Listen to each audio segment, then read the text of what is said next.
guys, welcome back to the channel. Today we'll be exploring the three of the most beautiful places here in the Philippines: Bicol, Batanes, and Ifugao. Kahit nasa bahay ka lang, pwede mo pa rin maramdaman ang ganda at kultura ng mga lugar na to. So tara na, let's start with Bicol.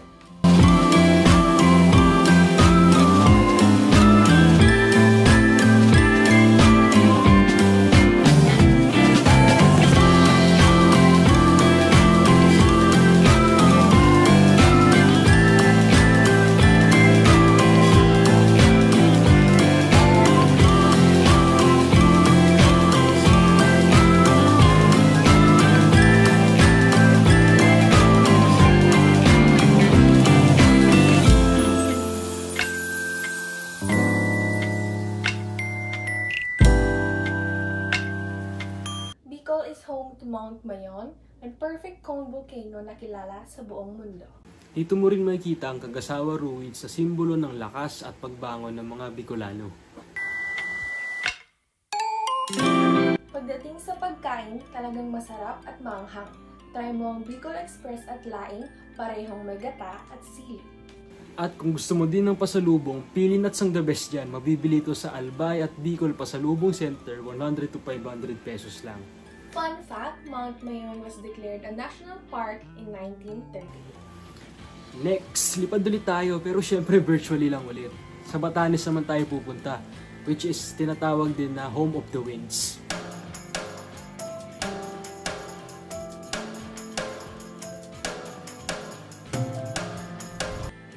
Peaceful, tahimik at punong-puno ng nature. Dito makikita ang mga honesty at madisiplina ng mga tao. Mga bahay dito sa Batanes ay gawa sa bato at kugon. At matitibay ito kahit anumang bagyo kaya yan. Ang mga Ibatan din ay kilala sa pagiging matatapang at mapagmahal.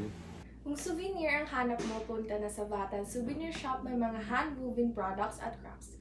50 to 800 na lang. Fun fact guys, ang Batanes ay isa sa pinakamaliit na probinsya sa Pilipinas, pero isa naman din ito sa pinakamaganda. Ngayon naman sa kabundukan tayo, Ifugao. Dito makikita ang Banawe Rice Terraces, ang 8th wonder of the world.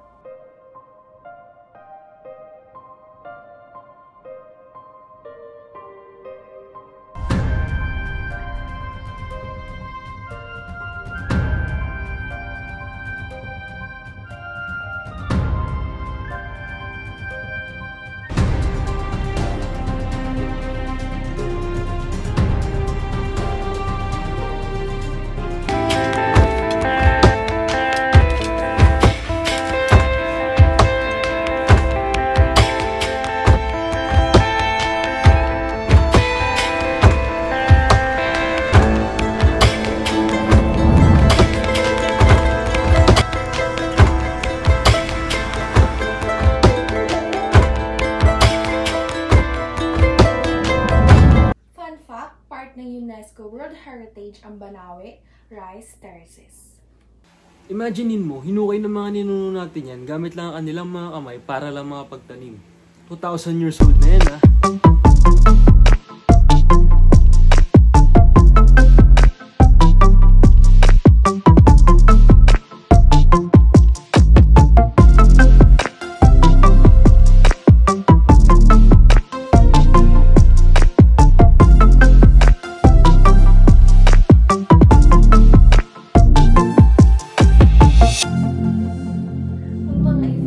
Patuloy na nagvivive at nagkakarve.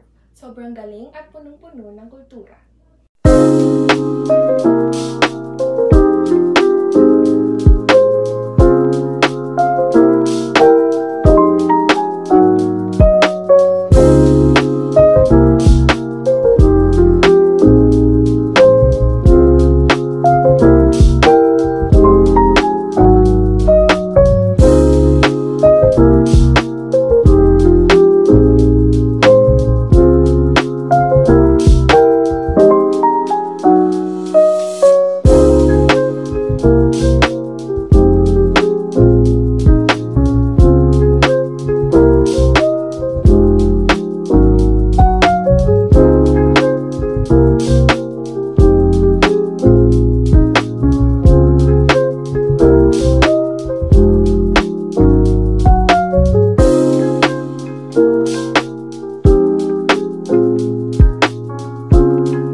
sa hangin ng Batanes hanggang sa kabundukan ng Ifugao.